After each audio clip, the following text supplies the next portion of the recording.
Gravando. Opa! 1, 2, 3, vai. Opa, aqui é o William. E hoje é um vídeo muito especial. Não tem a Lu, aliás tem. Dá um oi aí, Lu. Oi. Tá nos bastidores. Eu tô aqui com esses galãs aqui de Winnipeg, o Marcos e o Márcio, para contar um pouco da experiência deles, de como foi tirar a carteira de motorista, algumas dicas básicas de como a gente tem que se portar no trânsito aqui em Winnipeg e como a gente faz para comprar um carro, né? Essas são as dúvidas de muita gente, certo? Então, Marquinhos, quando eu chego aqui em Winnipeg, como é que eu faço para tirar a carteira de motorista?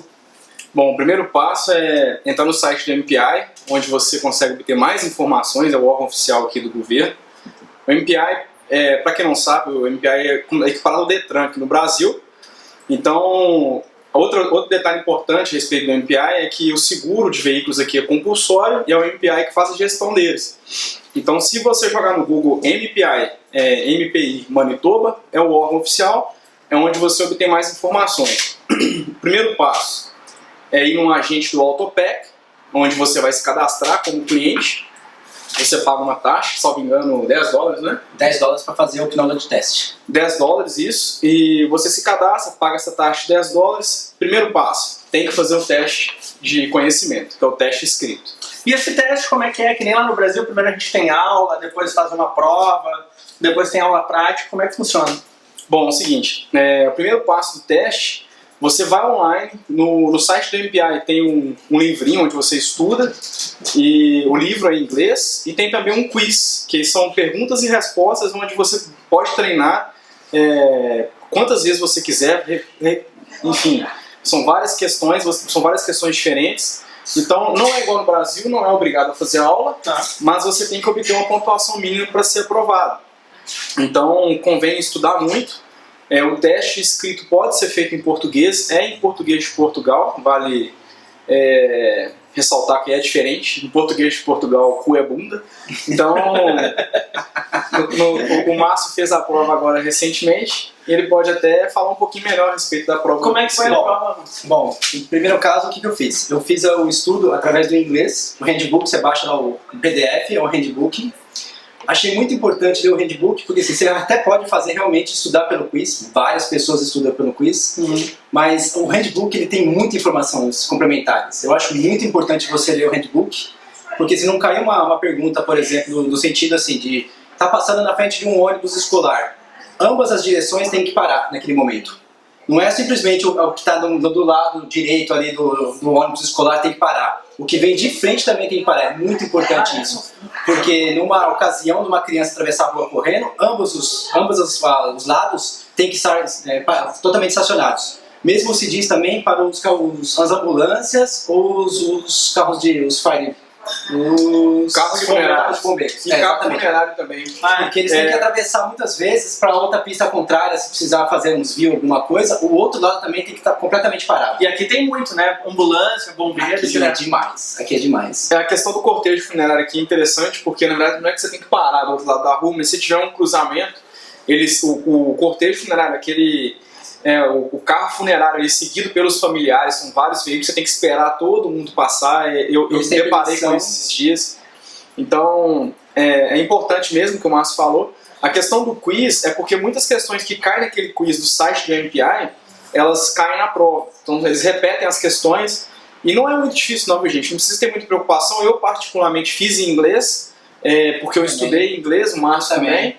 Então eu recomendo, talvez, até para você já ir praticando inglês e tal, já estuda inglês, faz o teste em inglês, porque os termos, as expressões serão bem parecidas. E o que eu fiz foi isso, eu fiz o quiz e consultei o livro quando eu tive dúvidas. Sim. O teste em si, se eu não me engano, as perguntas vão até 30.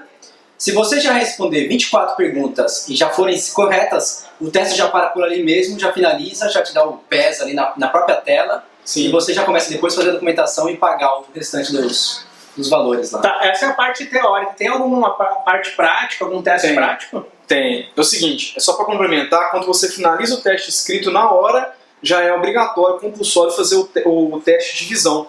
Então tem uma maquininha lá, né, Márcio? Eu nem sabia disso. Na hora que você terminou o teste, o cara já senta na máquina, você já faz o teste divisão na hora, não tem como fugir disso não. Feito isso, para todos os termos, quando você faz o teste escrito, você já é considerado um condutor habilitado para dirigir veículos na classe intermediária. Ou seja, aqui o Winnipeg tem as classes diferentes, é a Learner, intermediário e a Full. Quando você já tem a carteira no Brasil, você aproveita a carteira no Brasil para ser considerado Full. Para considerado Full, que você pode dirigir a qualquer momento, sem ter ninguém no seu lado, você tem que ser aprovado no teste de rua. Então é aí que vem a questão. Se você não for aprovado no teste de rua, você não pode dirigir sozinho, você vai poder dirigir apenas com um condutor habilitado há mais de 3 anos.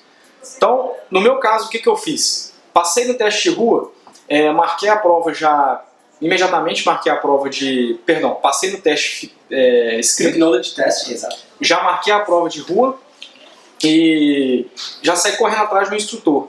Entrei no site do Kijiji, que é o Classificados aqui, encontrei um indiano, paguei uma aula para ele, porque as leis aqui são diferentes, é muito detalhe, você tem que fazer o teste mesmo, o cara vai te avaliar ali vários critérios. E eu não tinha carro, então, para evitar dor de cabeça, eu também paguei ele para poder encontrar comigo no dia e eu usar o carro dele para fazer o teste. E quanto tu gastou mais ou menos?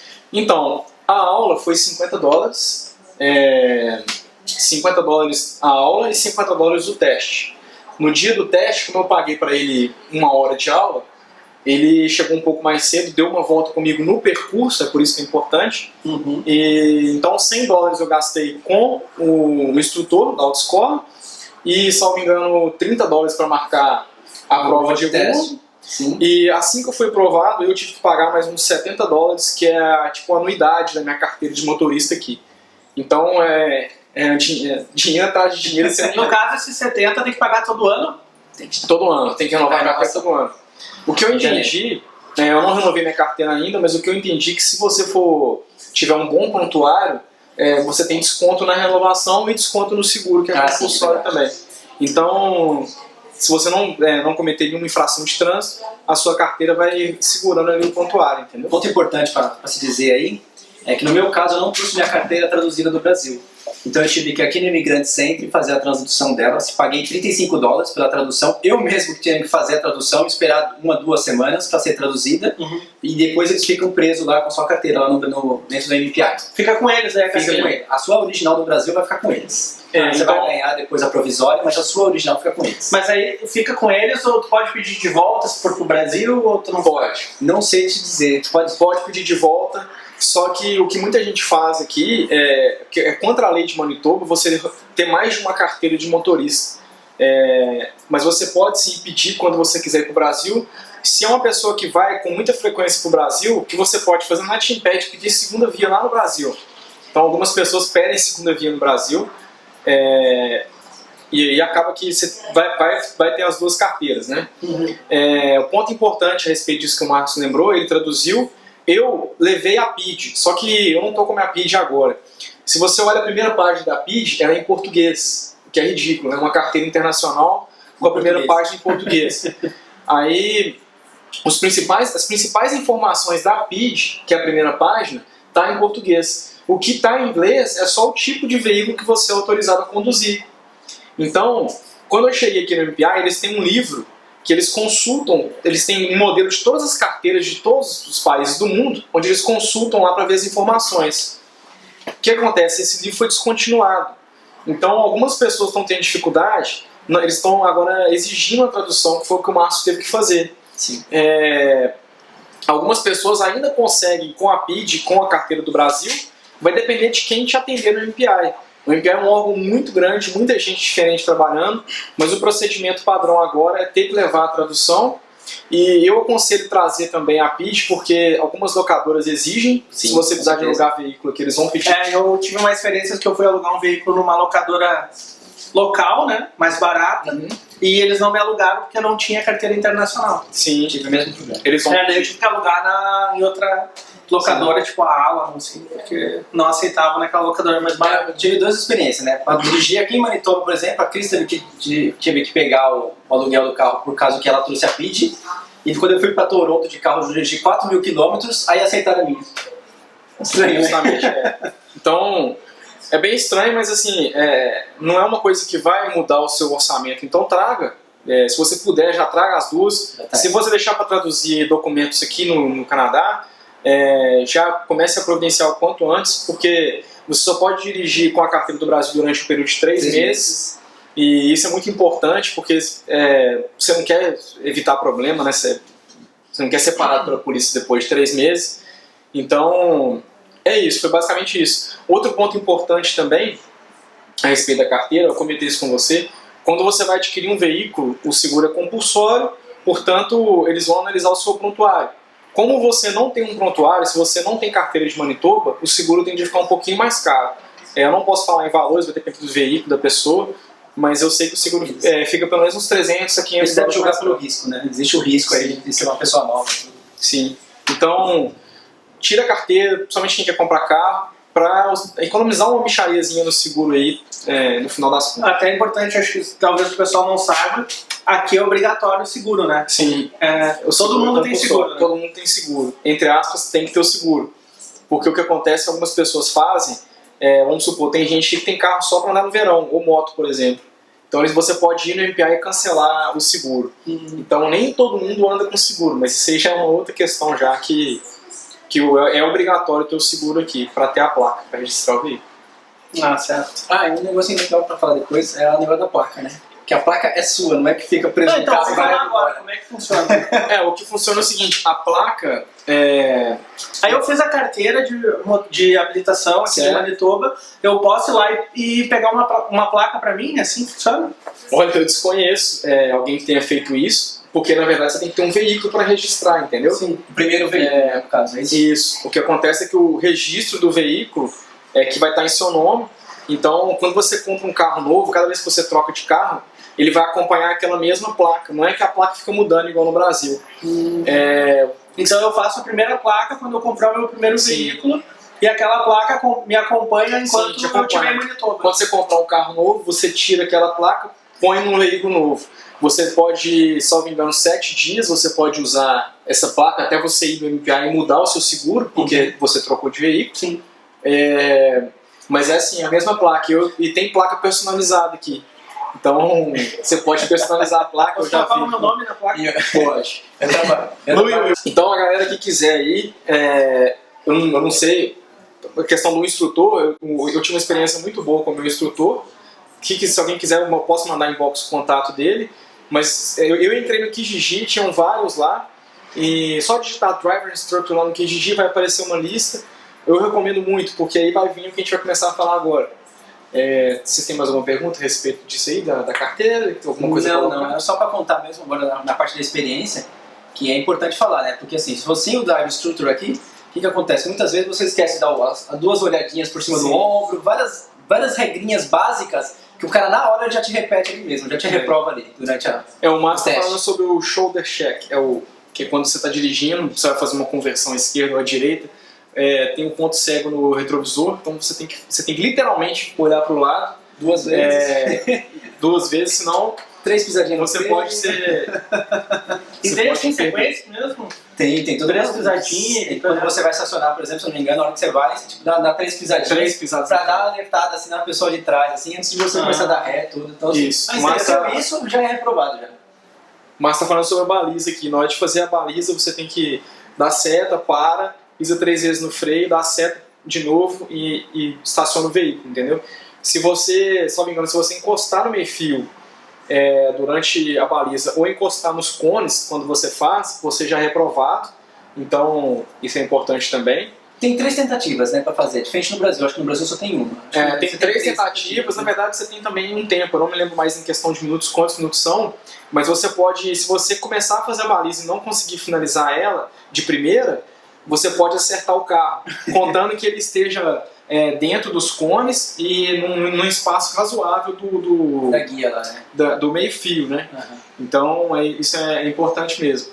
Uma outra questão, então, já que a gente vai começar a falar sobre essa questão de dirigir aqui, a conversão à direita com o sinal fechado você pode fazer, não é obrigatório, mas se você não fizer, o povo começa a Vai buzinar. Mas existem alguns pontos que não pode, né? Que não pode. Aí Tem vai ter que uma dar placa isso. no cruzamento, Tem que ter um sinal. vai ter uma placa com proibido virar à direita, né?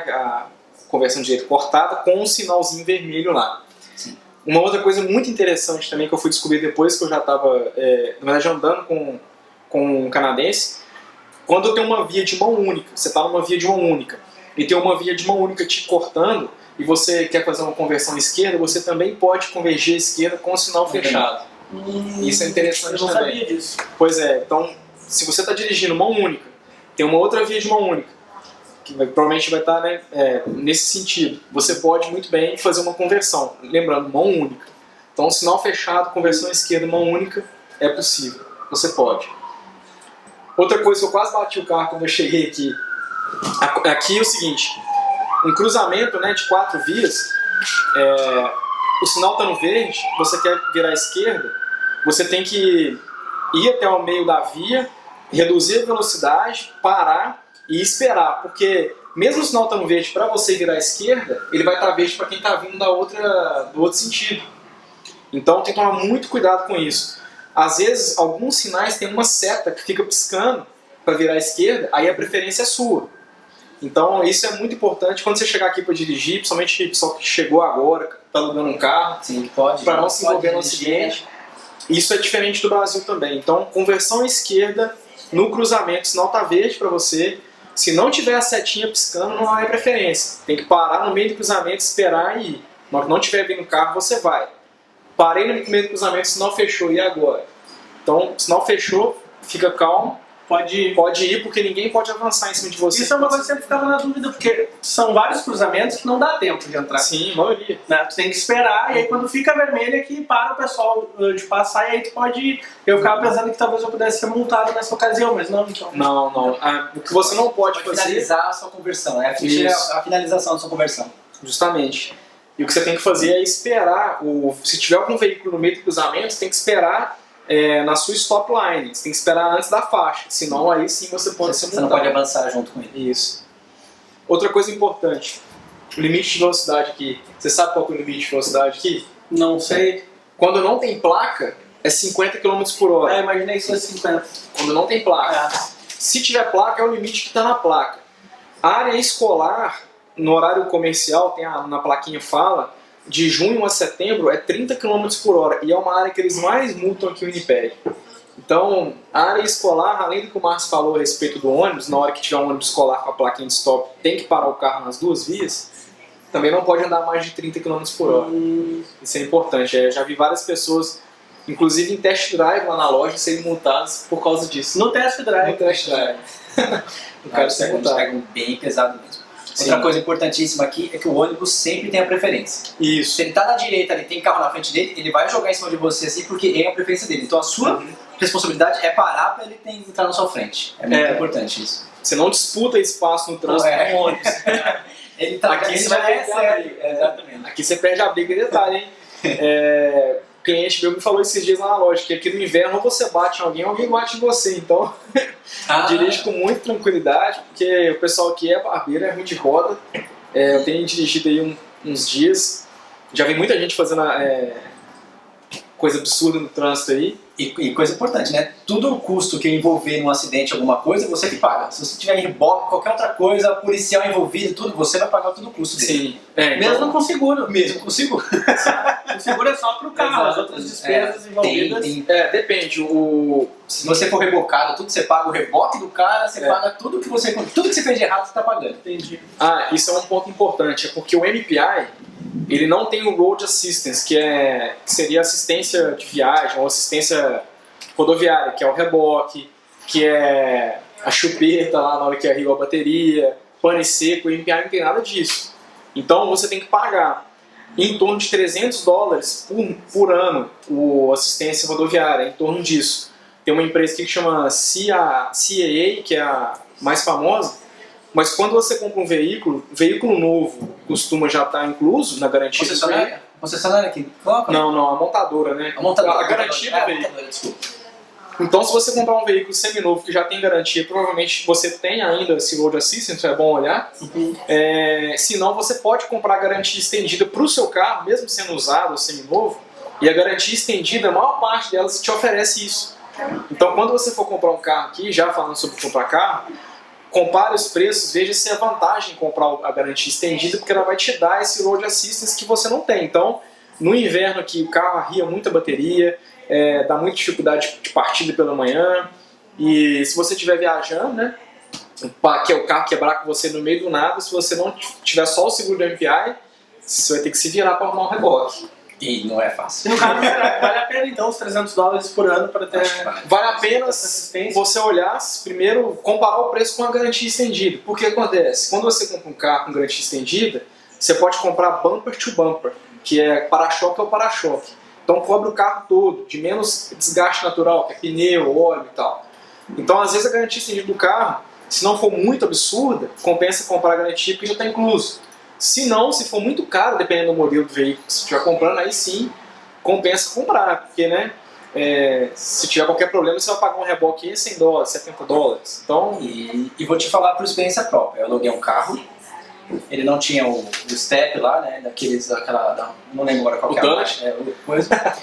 E assim, furou o pneu, baixou o pneu, tudo lá, às 5h05. Eu tava lá no IKEA, eu atravessei a rua, o cara fechava às 5, ele não me atendeu, era 5h05. Assim, esquece, aqui, furado e não... exatamente, ele não me atendeu. Então eu fui lá, ele veio um líquido lá, coloquei um compressor lá que veio um líquido, consegui encher ele para tentar levar em outros pontos. As pessoas não te atendem. Acabou o horário delas às 5 horas, não adianta você chorar, não adianta você espernear lá na frente, não vai ser atendido. Por isso que é importante às vezes ter esse seguro aí, sim, porque vale muito a pena. Num caso de emergência. e outra coisa também, chegou aqui o Winnipeg, foi alugar carro, como tem um seguro do MPI, procura se informar na seguradora, porque eles vão te vender alguns seguros, nesse caso o Road Assist, você tem que ver as opções, os preços, né? Dependendo, é mais caro que a diária do veículo. Exato. E não aluga carro no aeroporto, assim, não é que não aluga carro no aeroporto, mas quando eu aluguei carro no aeroporto, eu aluguei carro no aeroporto e fora já. A diária foi muito cara, porque tem a taxa aeroportuária. Tem. Então eu não sabia disso, tu me falou, né? Sim. Tem. E eu só tava alugando no aeroporto. Sim. Tem o próprio rapaz lá que trabalha com a gente, é um brasileiro chamado Ronan, que ele trabalha aqui lá no coisa. Sim. E ele mesmo comentou que dentro do aeroporto você paga a taxa portuária. Paga. Então, aqui o Winnipeg tem lá na Enterprise, que é no centro de Winnipeg, tem a Enterprise, que o Márcio já alugou o veículo lá barato. Eu já aluguei carro, eu fiz minha mudança aqui, eu aluguei uma caminhonete mesmo, caminho duplo e tal, paguei tipo $60.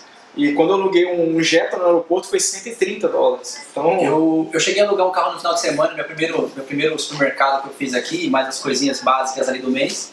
Eu aluguei de um sábado para um domingo por $15.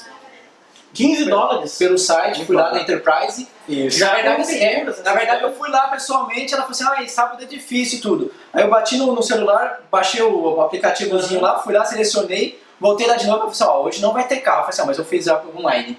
Aí ela, então tá bom. Aí esperou um pouquinho lá, ela me deu esse carro ali tudo, um carro super bonzinho.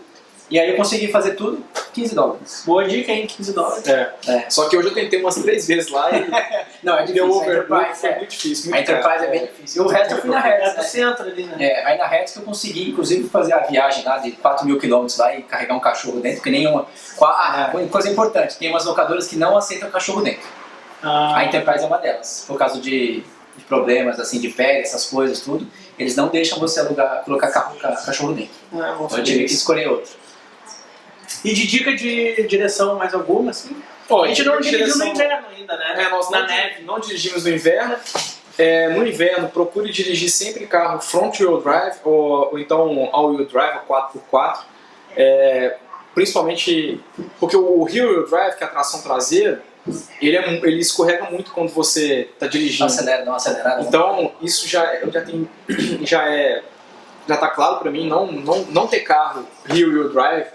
E tem muito carro antigo que é tração traseira, então é bom olhar. Quando você estiver comprando, não compra tração traseira, o inverno é terrível. O pneu aqui, geralmente, ele é all-season ou Winter Tires. O Winter Tires vai ter um símbolozinho, como se fosse um símbolo de uma partícula de gelo no pneu, e você vai ver que ele é mais alto. O MPI fornece um subsídio para a compra de pneu de inverno, para quem não sabe. Então você pode procurar um MPI e comprar pneu de inverno para o seu carro, ou quando você comprar um carro, ou se você não tem ainda, olha isso, porque é muito importante para o inverno. Vai passar a ser compulsório a partir, acho que do ano que vem. Ainda não é. Ainda não é. Vai passar a ser compulsório usar o pneu de inverno. Sabe quanto custa um jogo de pneu, mais ou menos, de inverno? Olha, o de inverno eu não sei, mas um cliente comprou esses dias um jogo de pneu novo, o carro dele, aro 16, foi $900. Então, O jogo inteiro. ele comprou, era de inverno, o jogo, os 4 pneus, era de inverno. Então, e detalhe, manutenção de carro, é bom você ter falado nisso, mecânico que cobra por hora. Então, geralmente vai variar aí as taxas. Lá na loja eles cobram $79 a hora, mas se você for, por exemplo, na concessionária, pode chegar a $200 a hora. E aí é aí que entra a questão de você olhar o carro que você está comprando, tudo, para tomar cuidado nisso aí. Mas quando eu tenho um problema no meu carro, eu levo até o mecânico. Ele já me dá o orçamento, ou ele fala, é tanto por hora, depende de quantas horas eu vou levar. Vai depender do mecânico, ele vai dar uma estimativa de horas e você vai ter que pagar aquele tanto de horas. Se ele gastar menos horas, não interessa, você vai ter que pagar a estimativa que ele te deu. Mas se passar, ele vai te cobrar a diferença. Se passar, ele não te cobra a diferença também. Entendi. Então ele já te dá um orçamento prévio Sim, a estimado ideia na experiência dele lá com A você. ideia é essa. Eu não trabalho com serviço, eu trabalho só com Mas só pra gente ter uma ideia. o que eu sei é isso aí. A ignição lá é legal você falar também, que é a parte onde você tem que comprar, né? Às vezes nenhum carro também vem com aquela parte Sim. lá da... Ah, aquela o pessoal- tomadinha que fica em todos os carros lá na frente lá. O pessoal já me perguntou, os carros aí, tem vários carros elétricos, né, velho? É porque todo estacionamento, quando a gente chega aqui, tem uma as tomadinhas, tomada, né? tem a tomadinha. Pra que serve essa tomada? Então é o seguinte, aquilo lá chama block heater, é um aquecedor pro bloco do motor para ele dar partida de manhã, porque chega a ficar tão frio que o óleo do motor tende Ele fica muito denso. fica muito denso, aí fica muito pesado para poder dar partida. Então, e até mesmo a gasolina que está ali na câmara de combustão, se estiver muito frio, ele atrapalha na ignição. Então aquele block heater de manhã à noite chegou, liga na tomadinha, por isso que Liga à noite. liga à noite, na hora que chegou do trabalho. De repente, onde tu for morar, ter garagem fechada, né? Daí Sim, não precisa. Não precisa. Minha garagem é fechada, mas o aluguel da garagem é.